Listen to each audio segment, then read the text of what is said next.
If you are just another mom and pop business, you're not giving anyone a reason to call you versus the next guy. They're competing on ads. They're competing on price. They're competing on whoever shows up first. The last 2 years we were in business, I turned down more business than we took. He literally started making videos answering the same questions he was already getting from customers. We just literally, there were not enough hours in the day for us to get to them. If you feel like your marketing isn't working the way it should, this episode will give you a different way to look at it. There were times where we would go back to folks' houses and work for free. This is AI and Marketing for Home Service Pros, the show for contractors who want to grow without wasting time or money. If you're in roofing, HVAC, plumbing, or any home service business, we break down how AI and modern marketing can help you book more jobs, close more leads, and build a business that runs without babysitting every task.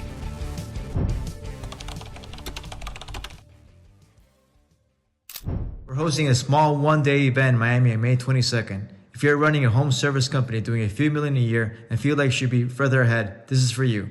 We're breaking down how to scale past 10 million using systems, AI, and marketing that actually turns leads into revenue.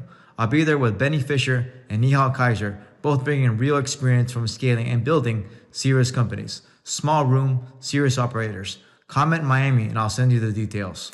Let me ask you something. If someone in your city needed your service today, would they know who you are, or they would just go to Google, click on whoever's at the top, and make a decision in 5 minutes? Because that's what most contractors are up against right now. They're competing on ads. They're competing on price. They're competing on whoever shows up first. And almost nobody is doing the one thing that actually makes you stand out, building trust before the customer even calls you. In this episode, I sat down with Joshua Griffin. Joshua built an HVAC company, grew it, sold it. But what's interesting is how he used content along the way. Not in some complicated way, not with a big team. He literally started making videos answering the same questions he was already getting from customers. That turned into a YouTube channel. That turned into trust. And eventually, it opened up completely new opportunities for him. We talk about why most contractors ignore content even though it's one of the biggest opportunities right now, how you can stand out in your market without spending more money on ads, what actually works when it comes down to YouTube and local content, and where AI fits into all this, and where it doesn't. There's also part of this conversation that struck with me. He talks about how the opportunity in this industry is still wide open, but only for the people willing to do the things differently. If you ever thought about creating content, or you feel like your marketing isn't working the way it should, this episode will give you a different way to look at it. Let's get into it. What's up, everyone? This is Mauricio Cardinal. I'm here with Joshua Griffin. Welcome to the show. Thanks for having me. You look a lot more handsome than I do in your picture.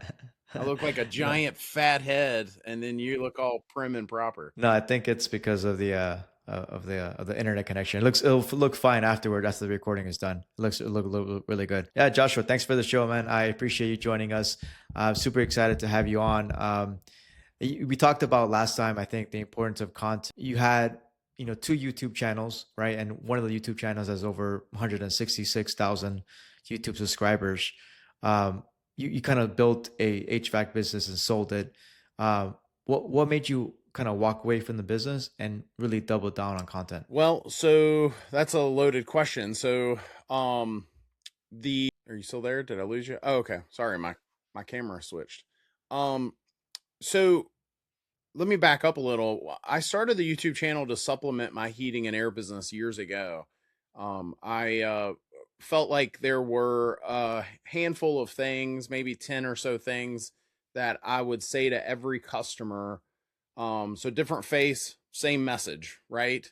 This maybe the same spiel on why I was selling the brand I was selling, or maybe the same spiel about, I don't know, changing your air filters regularly for these reasons, or whatever those things were. And I felt like I could say the same thing and maybe attach it to a proposal when I would send proposals for my heating and air business. And so YouTube started out as a hobby, and then fast forward a couple years after just kind of playing with it, I had a lady call me out of the blue and say, "Hey, I found your YouTube channel and I'm not in your coverage area, but I like some of the things you're saying. I think you seem honest," and so on. And I remember having a conversation with her and her saying, "No one is out there telling me the things you're telling me." And it literally went from being a YouTube channel that supplemented my heating and air company to a YouTube channel that I felt like I could actually help folks. And so the mission has been with my specific channel that's called HVAC Guide for Homeowners, what has been to help mom, right? So there, when I started making YouTube content, there were a lot of heating and air guys making videos for other heating and air guys, but nobody making content for, you know, if mom's about to buy a heating and air system, what is a dual fuel system? What is, you know, an inverter, you know, and some of the terms that are thrown around. And so that kind of became my mission. It's become a lot of fun. Fast forward, it's been, I think, 8 years now since I recorded the first video. And yeah, a couple years ago, I got to where the YouTube channel had done well enough that I could sell my business. And then I actually taught HVAC for 2 years at a wholesale distributor. And then now I just kind of do it. I consult with a couple of companies. And then I just taught at the HVAC Excellence Conference. And so, you know, I'm just kind of having fun with it. Yeah. Well, in the beginning, like how were you consistent with the content? Were you creating consistent content like once a week or twice a week? What was a schedule like in the beginning? In the beginning, it was just a hobby. So it was probably, I don't even know that there was anything regular. There might be a week where I'd put out 3 videos because I was, for whatever reason, had the time. And then maybe other times I didn't put out any videos. So there became a point where I started getting very regular with it. But yeah, that at first there was no regularity. A lot of times when people, this happened to me as well, when you create, when you become a creator, right? When you start creating content, obviously you're not going to get a lot of views in the beginning. Did you care about that in the beginning, or you're just creating content just for yourself? Like, what was that mindset like? Because that's a tough thing to overcome for people in starting out. Yeah. In fact, the class that I taught at HVAC Excellence, I talked a lot about how to start a channel and the opportunities that are out there. And I genuinely think that anybody that gets into it, if you start recording videos, I think that you need to ignore the analytics for at least 20 to 50 videos. You don't have enough data to even study the analytics yet.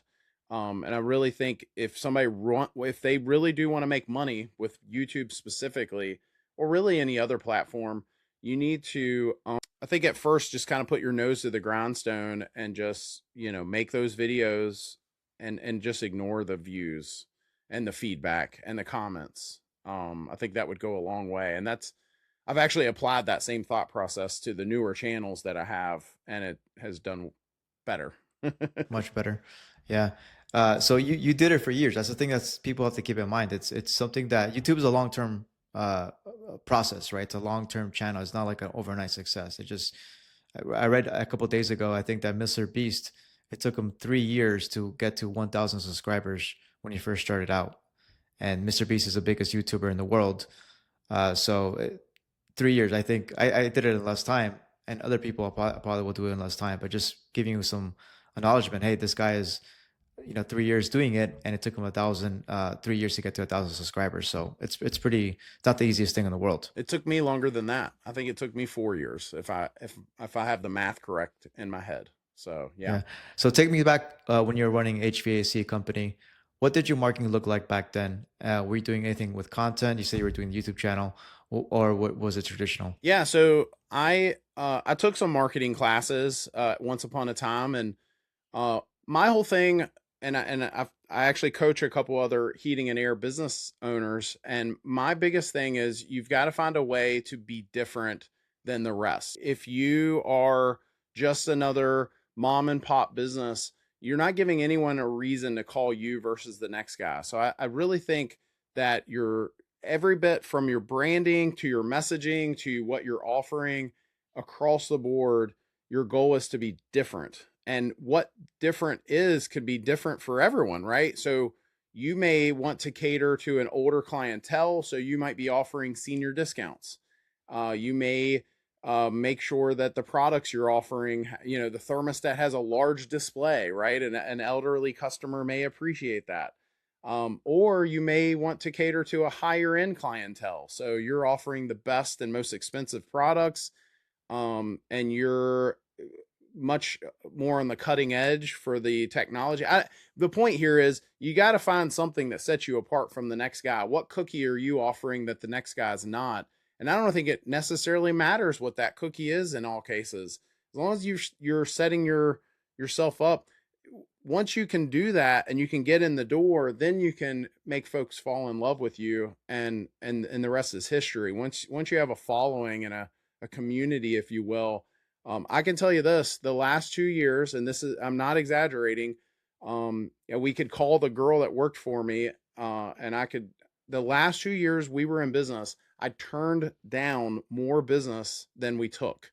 And the reason was the phone just wouldn't stop ringing. We had created a great business that once you figure out those things that you're describing, the marketing side, the faucet sometimes won't turn off, especially, during the summer. But even on a spring day, when I first started, we were we were just trying to find things to do. That last 2 years we were in business, that faucet would not turn off. So I think being different is the biggest thing. We were different in every way. Our logo was different. All the other companies had just kind of normal lettering on the side of their vans, and some of the companies were starting to wrap their vans. So I was like, I'm not doing anything anyone else is. So I did this cartoonish lettering and had these big splotches on our vans for different things we were offering, like senior and military discounts. And again, just be different. And so your target market was like the mom. You said a mom, like 45 years old and older. Who was your target market for your business? Our specific target market in my area is funny because there are a lot of people here with second homes, and a lot of people will retire here. So we're kind of, I don't want to say we're a vacation destination, but we're an area where folks like to retire. I'm on the coast of Virginia. And so I learned early on that there were companies in my area that would scoop up what we called the stay heres. And so there were the stay heres and the come heres. And so what's funny is some customers would not call come heres. Like if they grew up here, they're not going to call me because I met my wife and she's from here, but I'm a come here. So my goal was to always go after the come heres. And I looked at YouTube as a way to do that because, folks that are from outside of our area don't know anyone. And YouTube gave me the opportunity to get in front of them. And during that time, like when you said the last 2 years, how many leads if you remember, like how many leads were you generating per month from organic, from YouTube and the other channels? I have no idea. I mean, we got to a point where we said, because when we started, we would go anywhere within an hour to an hour and a half diameter of our location. And that last year, unless they were a part of our maintenance, what we called our VIP club. So they were a maintenance customer that they were signed up with us. If they were not a part of that or in our backyard, in the same county that we're in, we just literally, there were not enough hours in the day for us to get to them. Yeah. Can you talk about the benefits of so people saw you, they liked it, they know, like, and trust you, right? So it was much easier to, once they saw your content consistently, to actually work with them, right? Can you talk about that? Yeah. I mean, I want to be clear here. The YouTube channel is not what caused our heating and air business to be as successful as it was. It was its own entity. After the first year, I did not use the YouTube channel to generate leads or business for my heating and air business anymore. It became a funnel for my membership site, which is newhvacguide.com. Or we provided other tools that, I felt like helped folks across the country, not just the folks here. So we provided a place where they could get financing. We provided a place where they could check their warranty, things like that. So, the success of the heating and air business itself, again, we were different. We did a good job, and I know everyone says they do, but we did, there were times where we would go back to folks' houses and work for free, if we didn't get the job. I remember hiring a guy that had only been with us 2 weeks, and he left the disconnect out during a maintenance. And so the unit wasn't running. And so I ran out there in the middle of the night, and you might say, well, of course you did. That's what you should do. And I don't think everyone believes that. Like, I think there are heating and air companies out there that they are not treating customers necessarily as good as they should. They look for every opportunity to try to upsell, and I'm not saying we didn't have sales, but we looked at every opportunity as a way to serve people, not and be different, as I said, but not necessarily as a way to squeeze every bit of juice out of that lemon, if you will. Nice. You mentioned that HVAC companies are spending money in all kinds of advertising while ignoring free video content. Why do you still think that most contractors still haven't made that shift? Oh, that's a great question. So yeah, when you and I first met, Mauricio, we talked a little bit about that. I think there's this golden goose egg out there that a lot of heating and air companies are missing. And I proved that. I taught a class about 2 years ago now, and I was in DC, which is one of the larger cities in our country, right? And you would think that a city like DC, there should be not only plenty of customers, plenty of people, but there should be a pretty good saturation of heating and air companies as well, right? So there's a lot of competition, and I'm sure they're all fighting to be number one on Google, and they're paying probably lots of money to SEO companies and all these different things. And I simply pulled out YouTube in front of 20, 25 contractors, and I just searched Washington, DC, HVAC. And when I did that, my face popped up as like the third one. And then 2 other videos that was not anyone in the room, and they really didn't pertain to anyone that could provide that local service. And I think the point here I'm trying to make is there is this gigantic wild west of opportunity where guys could be making for free, Facebook, YouTube, TikTok, whatever content. And in a lot of cases, it's very low effort. You use your phone to make the content and you post it. And I would bet if you did it strategically and correctly, you would get more leads from that than you would spending gobs of money being on the radio or on a billboard on the side of the road. If you did it correctly, and I proved it. I have a guy that I helped down in Texas. And again, no one in his town was posting videos literally titled the town he lives in, city he lives in, and then putting words like furnace replacement or HVAC behind it. And he has gotten leads from that now. He's the guy, he's the face of his city. When you search for his city and anything to do with that, the industry, he's now the guy. And when you become that guy, the faucet, again, that phone just keeps on ringing. There's several things that you talked about that I want to kind of break down. The importance of creating content. So you can use that content to actually help you with SEO. So if you actually, especially with what you said, especially with the content, HVAC, heating and air replacement, Washington, DC, post that on YouTube consistently, but add that to your website, add it to your articles, to your blog posts, to your service pages. That helps you rank for SEO as well. So you're not only getting the benefit of the YouTube, feeding you, more impressions, you're also getting the benefit of the SEO ranking you. The other thing too is important. Something that I think we briefly talked about is I see a shift. The shift I see is this. It's very easy to produce content today in terms of written content. I don't think with AI, a lot of people are actually producing slop, like AI slop, because they don't really produce it correctly. But if you know what you're doing, you can produce pretty good content pretty easily with AI in terms of written content. You can also produce videos, but that's another topic. But what I'm saying is that if you consider yourself more of a media company that sells HVAC, that sells plumbing, that sells, roofing, whatever that is, if you think yourself, I'm a media company first that produces content, and that content will serve as a foundation of my branding, of my lead generation, of my marketing, of a positioning. And that would help you really stand out in the AI world, because right now it's very easy to produce content, but not many people are doing exactly what you're saying you're doing. I think that's all good information. I will say there is this, and I don't know, trends come and go, but it seems like with YouTube especially, and by the way, YouTube is the second most searched website in the world, second only to Google. So you can fight for that top spot on Google. or you can be number one in a space that is completely wide open. But that said, there is a pushback right now on AI.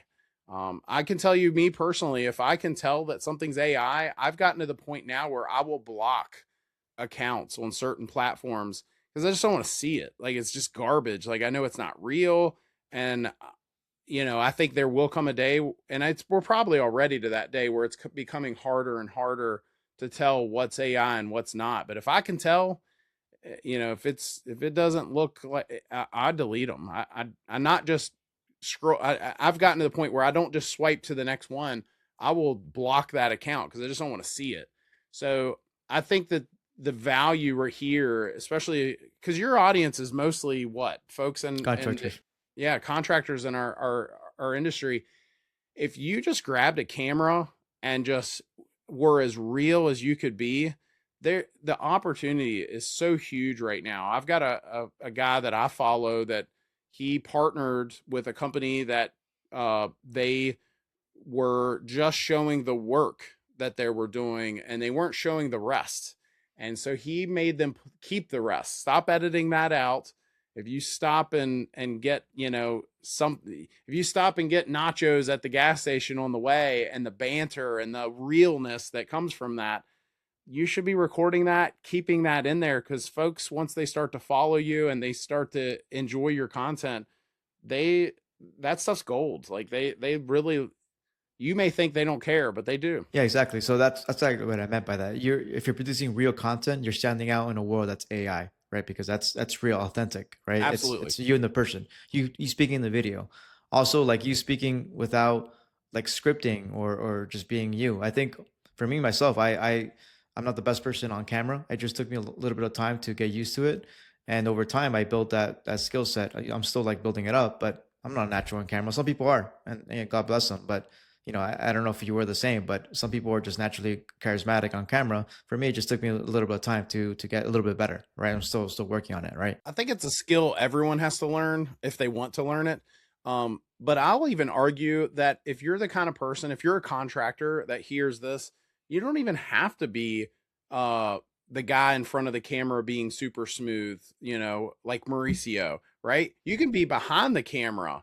You can just record what you're doing, and you don't even have to feel like a celebrity. Just be, the cameraman that is providing value to folks, and you can have a faceless YouTube channel or social media account. And I think there's other people you can also potentially use a spokesperson for your company, or just have a person in your company that is naturally good in camera that can do it. Maybe some people are they want to be in front of the camera. You just have to find out. Some people obviously are introverted, so it just depends on the person and what skill sets they have. No doubt, I agree. We talked about this last time. You said that a good idea is about potentially creating an HVAC reality TV series. Can you walk me through how would that look like? Yeah, I think if I had it to do over again, that's exactly what I would do. I would have, employees carry cameras. You don't even have to have a camera crew per se. And, again, recording some of those interactions that are more real than others. I can tell you that there were times when folks had seen my content and they call me, they feel like they already know you. I mean, we're all guilty of that, right? I mean, if you watch a political person or you watch a TV show or whatever, if you were to ever meet that person in real life, they have no idea. Mauricio, I know you're a big Taylor Swift fan. And if you ever meet her, she doesn't know who you are, but you're going to be like, I know you. Like, you don't, and that's certainly possible when it comes to even a small business owner. And they know you, they trust you, and by gosh, you're who they want to spend money with. Yeah, it's basically building the no trust and like factor. How would you actually do it? Like you said, like record different interactions between the technician or the homeowner. Like walk me through like what kind of content, and like is it once a week, or like how would it look like in practical terms? I think there's different ways to do it. There's everyone would have their own flavor, if you will. But honestly, if I knew of a channel out there right now where they were including the interactions behind the scenes. So you could have, where the technicians come in the office with dispatch. You could have interactions with homeowners as long as the homeowner's okay with it. And then, of course, employee relations, whether it's a manager or the boss, the owner of the company interacting with the employees themselves. I think just naturally you would have at times those, just like any good movie, you're going to have struggle victory, right? You're going to have strife and then the happy ending, at least you hope, right? And, so I think just seeing those interactions and the realness. I remember this stupid TV show that was on TV with these very bad actors, because you could tell they were acting. The stories were made up, but they were a tow company. It was like a wrecker company, and they would get on there and fight with each other and stuff like that. I think if there was something like that that was real, I'm not saying you got to create fights, but if, just create that realness of working through and trying to navigate how to get someone happy and do the job right and take care of customers. I know one of the things I see folks say on Facebook all the time is, I worked all day. The technicians, they'll say, I worked all day and it's the end of the day, and dispatch just called me with another one. I thought I was going home and they got me again, I mean, just some of that, I think that would be an interesting YouTube video that somebody they would probably glue their eyes to the screen. Yeah. I think someone who does that, that's not in the home services space, is someone, Gary V. I think he kind of does it for his personal brand, where he has cameras around, follow him through different, not only client meetings, but employee meetings, and kind of walks people. I think he's been doing it for a long time, did it years ago. And obviously, he's a very successful guy, and he does it for in his agency, which is, one of the biggest ones out there. But I think that will be very interesting to do it in the actual HVAC space, or just in any contracting space, because I don't think, yeah, you're right. I don't think I haven't seen anyone actually do it. No, it takes vision, like you said. Gary V, I used to follow him years ago, and I remember him saying to this young guy, was like, I want to be successful. And Gary V's like, what street do you live on? And the guy's like, oh, I live on 10th Street in New York or something like that. And he's like, okay. Because what the kid was asking him was, I don't know what to even make content on. And so Gary's like, just every day go down on 10th Street and interview people. It'd be very low effort, and you could call it the 10th Street Stories, and I was like, it was almost freeing for me, because I was like, I'm overthinking this, I think if there was a heating and air guy out there that just had the drive and understood that there is a light at the end of the rainbow, to go after that it would do really well. I really do think that. Besides that the reality TV series, what kind of recommend content where you said you answer customer questions? Is that the most common type of content you would create? So I think it would depend on what your goal is. So if your goal is to be the biggest heating and air company in the area, I don't know. I think you could do some of that. But I think, creating something that someone in your area, so put yourself in a customer's shoes. Mrs. Jones lives in Dallas, Texas, for example, and she says, I need to get my air conditioning fixed. It's on the fritz. What would that look like? And whatever you think that answer is, I mean, I have what I think that answer looks like, but you may disagree, and I think there's different ways to reach Mrs. Jones with your messaging, but having empathy for her situation, but also maybe consider what she may be searching for on the internet. That could all play a role in some of those things. But yeah, no doubt. I mean, still answering questions to, being the guy that knows the answers could also be very valuable as well. Can you walk me through you said you had a company that you worked with that was already getting leads from YouTube with creating content. Can you walk me through what he did specifically and how long it took for that? Yeah. So we searched his town and found there was no videos at all with his town or any HVAC related keywords. So he just simply started making videos that, you know, if you live in Cleveland, for example, you could say Cleveland heat, you know, call, or I don't know what the suburbs of Cleveland are, but you know, whatever they are, you know, then just make sure that you're putting the city or town names in the title or the description of the video, and then kind of what you're doing. That is alone. Literally, you could go to Google right now and pick a city in America, and you could search Miami, Florida, or San Francisco, California, HVAC or furnace repair or whatever those words are. You could do that on Google and you would get a plethora of companies and different websites that would pop up.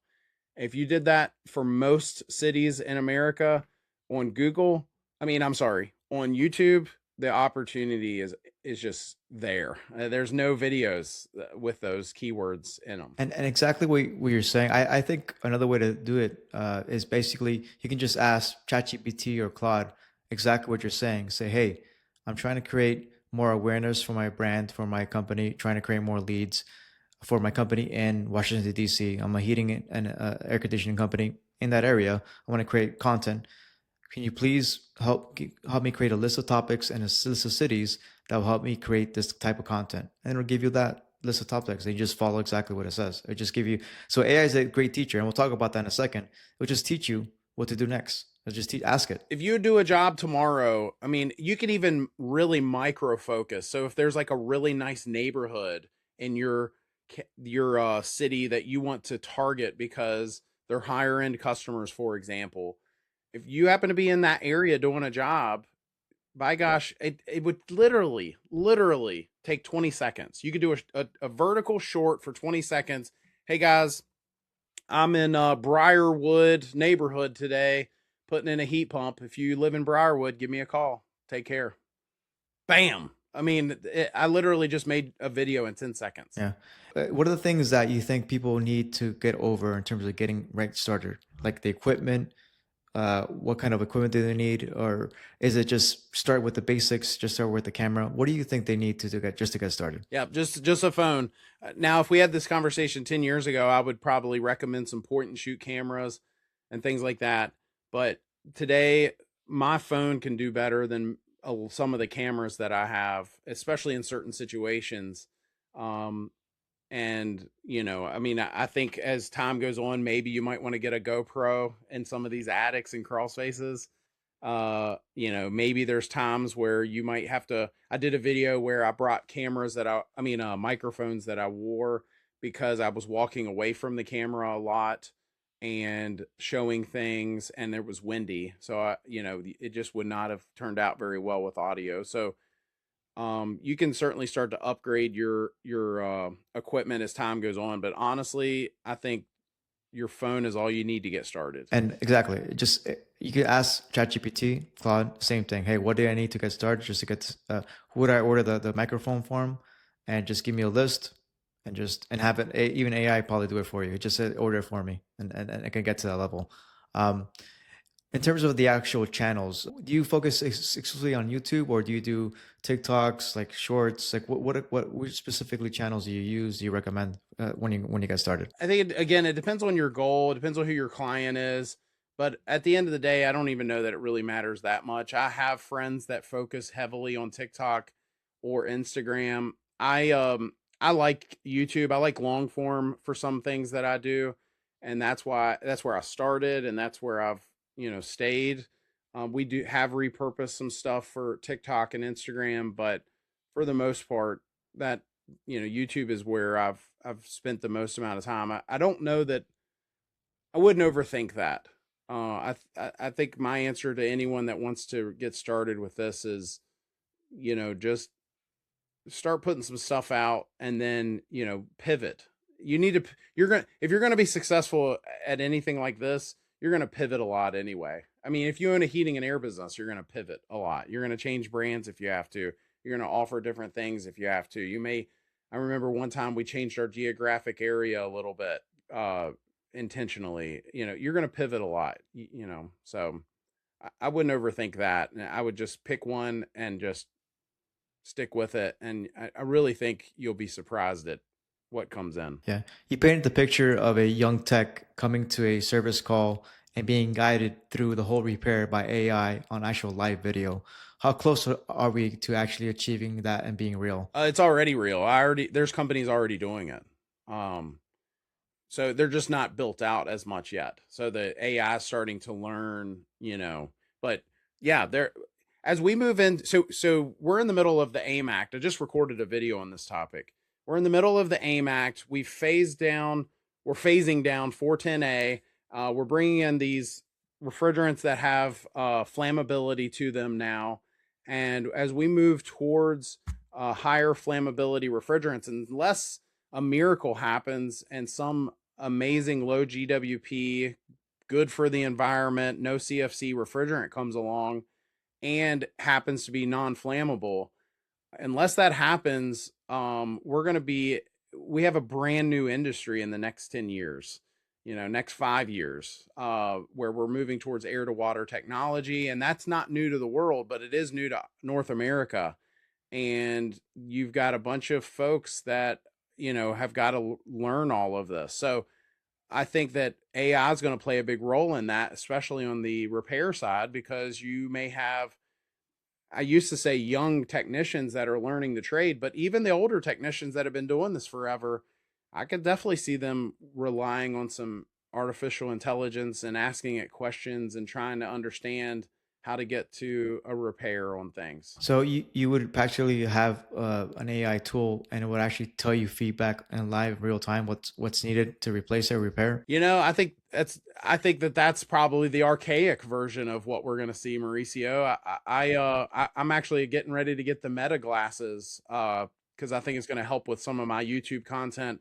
But I definitely see a world where we just wear glasses and it sees what we're working on and it tells you, oh, wrong cover, take off the other one. It'll see that you're only getting 120 volts when you should be getting 240 volts or something like that. I definitely see a world where, and it's talking in your ear, so the customer can't even tell that you're using AI. Yeah, you're right. So that's a great segue, I think. So using the Meta glasses, it will tell you like in real time what specifically is wrong or right with the equipment. What it basically help you do your job better. That's what it's helping you do, right?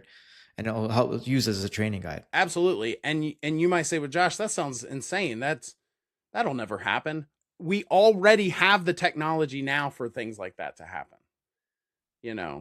So it's here. Yeah, and it's amazing. And there's also AI that helps you on the sales side, like train and record interactions with the homeowners.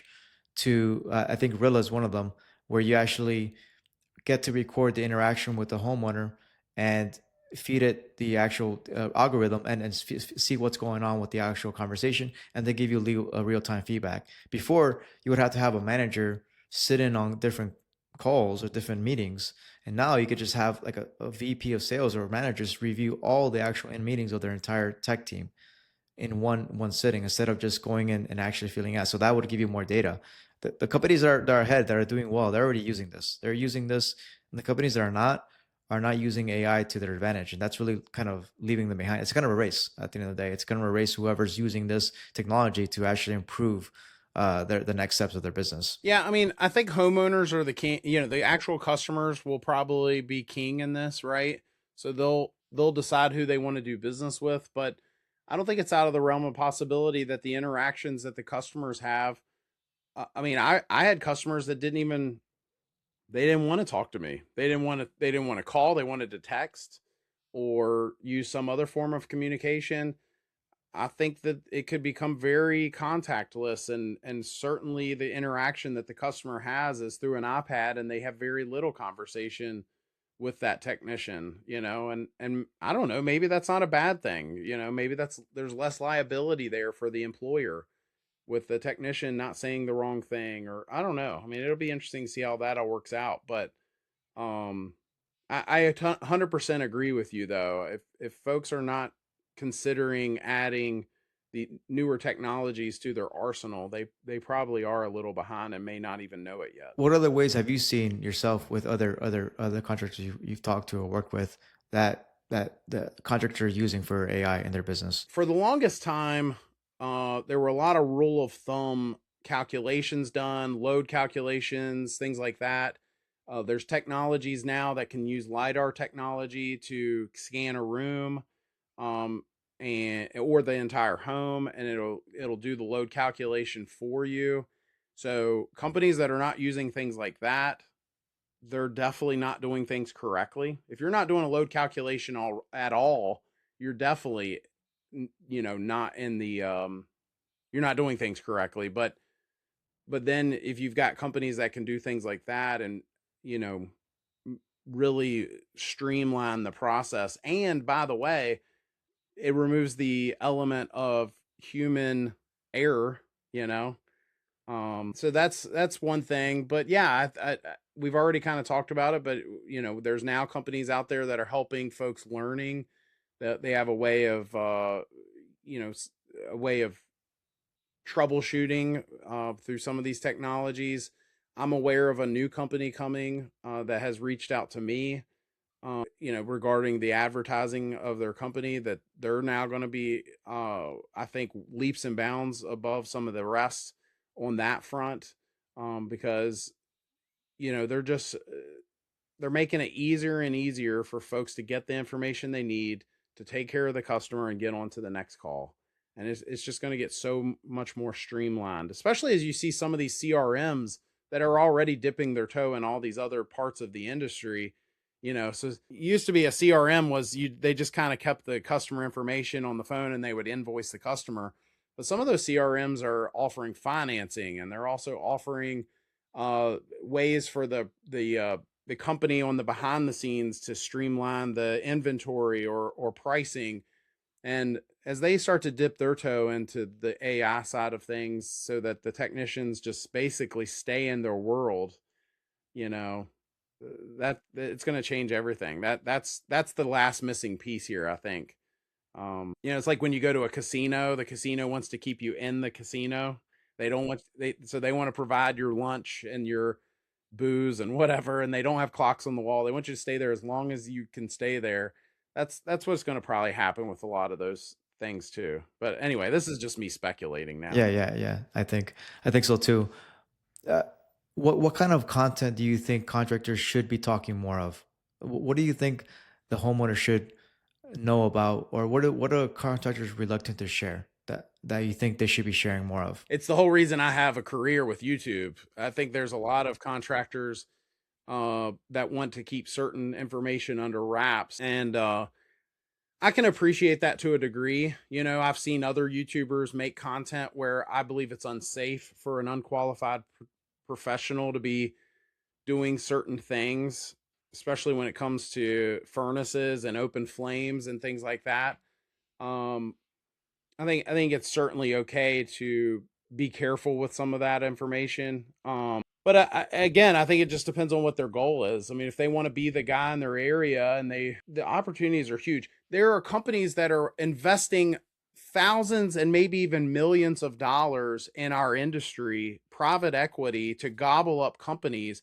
They would not do that unless the opportunity was there. So, and that opportunity is there just as much for a mom and pop business. If they want to, get on with the times here, jump in with some of these technologies and go after it, record some videos, and be the guy in your area or the company in your area, you could do very well in this industry. Do you plan on coming back and starting another HVAC company, or I don't know. We'll see. you know what I mean? And what would you do if you did, like in terms of the actual marketing, like exactly what you're saying, like the start the TV show? Like what exactly would you do if you did that? Oh, Mauricio, you're asking questions that I didn't plan to talk about. I think the opportunity is still there for anybody that is willing to be transparent and honest, and learn the industry, really learn it. I think you could still do very well on that front. And I'm saying that generally for anyone, including a future Josh. So there's things that in my life that I would like to Man, you really put me on the spot with that one. Yeah, yeah. I enjoy the teaching side and doing things correctly. But yeah, I think that I don't think that it's out of the realm of possibility that I don't go back that way and take over Virginia. One thing to keep in mind, Joshua, this is something that I've read about. I haven't experienced it myself, but once you build and sell a company, and I think most businesses, I think 1 in 200 actually sell to private equity, and I think very few actually sell to even sell the most of the time. If they sell a business, there it's basically because they want to just retire, right? And they're selling a depreciating asset. They're not selling an asset that's actually increasing. But typically, like for entrepreneurs, the second and third time they start a business, it actually goes much faster for them because they already know how to do it and how to do it. So, obviously there's going to be challenges and obviously the market is always changing, but that's typically like that's why you see a lot of serial entrepreneurs. Once they've actually done it once, they could do it again and they do it faster and bigger, right? It's always like that, it's usually like that. So yeah, I'm excited. If you do that, I think you would do good. I think you would be obviously great because you already proved it, and I think you could do it again. And I think one of the guys, I don't know if you heard of them, Ismail Valdez. He's I think he sold to private equity a while ago, and I think he sold for 150 million. I think a very very big 9-figure, and I think he's coming back. He said he's going to start another HVAC company because I think his non-compete already ran out, and he's going to be back in the space. But I think he's going to do it bigger. I think people like that are going to do it bigger because they have the track record and they know what to do it, and they see all the changes. And once you step back, I think from your business, right, not just being inside the business the whole time, you can see things more clear because you're more of a you can see the bigger picture instead of just being in the business all the time. A lot of business owners I talk to, I worked with, they're just stuck in the business. They're just stuck inside, just working in the business and not really being mindful of the things that are going around, not really thinking strategically, which is extremely important. Yeah, I mean, I think you made so many good points there. I think if there is any business out there that has been doing this longer than 5 years and they still feel like they're struggling or they are a part of the rat race, then they've really got to look at what they're doing and make some adjustments because I think you make a good point. So I don't know Ishmael, and I'm sure if he sold a business for 150 million, he knows something, right? I don't know sure if that number, I thought that's what I saw. I'm not 100% it was accurate, but it's I mean, something I like heard you that. say Something like, yeah, 300 million. So, 150. Yeah. I'm just kidding. But so whatever that number is, but obviously Ishmael knows something that then Bob down the street doesn't, right? And I think you're 100% right. If he gets back into it, he would do very well. And so the question becomes, what does he know, right? And that's the stuff that I think that a lot of folks just don't. I'm not sure why they don't care to know or why they don't go after it, but I get a lot of flack on my YouTube channel because I'll make general statements about folks in our industry and they'll get offended, but I'm like, you should only be offended unless you should only be offended if you're one of those bad companies I'm referencing, right? You shouldn't be offended if you're doing things correctly. And I will say that that's probably the enticing part of our industry and why anyone would consider getting back into it after they exited, because they still see a hole in our industry for folks to do things correctly and to treat customers right and all of those things, that it just seems like there's a void there. I see it. I mean, if I'm honest, I left my area. I exited. I did not sell to a private equity, but I sold to another larger company. And now there's this giant hole where we were in our area because there are still some bad companies running around. I mean, I hate to say it that way, but it's just totally true. So if you're going to do things right, treat people right, and do good work, it's there. The opportunity is definitely there. You've just got to figure out how to get your message in front of those people, because most homeowners, they don't know one company from another when they go on the internet, and of course they all say they're the best. Well, so anyway, it's there. The opportunity's there. If someone's listening to you and wants to follow you from your channels, where should they go, and what's the best piece of content they should start with? Well, so if they're in our industry, I have 2 YouTube channels. One's called HVAC Guide for Pros, and the other one's called HVAC Guide for Homeowners. So if they're a pro, then they would probably be more interested in that content. But the website's called newhvacguide.com, and I did not plan to do this until we started talking, Mauricio. And that is, if anybody wants to go to my website, newhvacguide.com, and they're in the industry, if they want to scroll to the bottom and click growth groups, I will allow anybody that is an audience member of yours that just references that when they sign up. They can sign up for one of our growth groups, and where we meet with business owners periodically and talk about some of these things on how to grow and grow fast and do it right.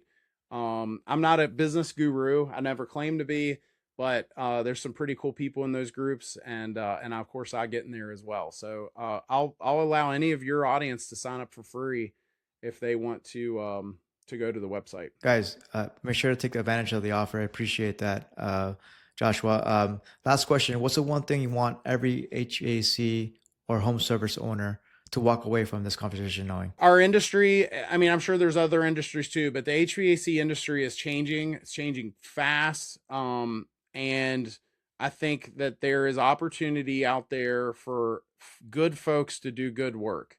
So I think that is more true today than it was when I got in this industry. It's the opportunity is there. And just because you get in this industry, there are doors that are going to open. And that's why I didn't want to answer your question, because I'm waiting for maybe a door to open here or there. But if they don't open, then yeah, I'm gonna jump right back in once my non-compete runs out. So I think there's some big opportunities out there for anyone that wants to go after it. Just stop caring what other people think and go make that video. Go hand your card to the person pumping gas next to you and say, hey, I'm new to the area. I'm new to this, and I just started my business, or I didn't. I've been in business for 20 years, but I'm trying to get the word out, and I want to hand you a card. That one door, my largest customer came from us being slow one day, and instead of just going home and mailing it in, me and one of my employees, we went and bought chocolate bars at a local grocery store and hit all the apartment complexes and handed them a card and a chocolate bar. And for the next 8 years after that, we made lots and lots of money off of that chocolate bar. Awesome. Yeah. That's hustle, man. Just shaking hands, right? Shaking hands and meeting people. Joshua, thank you, man. Thank you for your time. Thank you. Thanks for listening to AI and Marketing for Home Service Pros. If you got value from today's episode, do us a favor. Follow the show, share it with a contractor friend, and leave a quick review.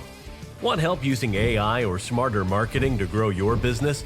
Head to contractormarketingpros.net and book your free strategy call.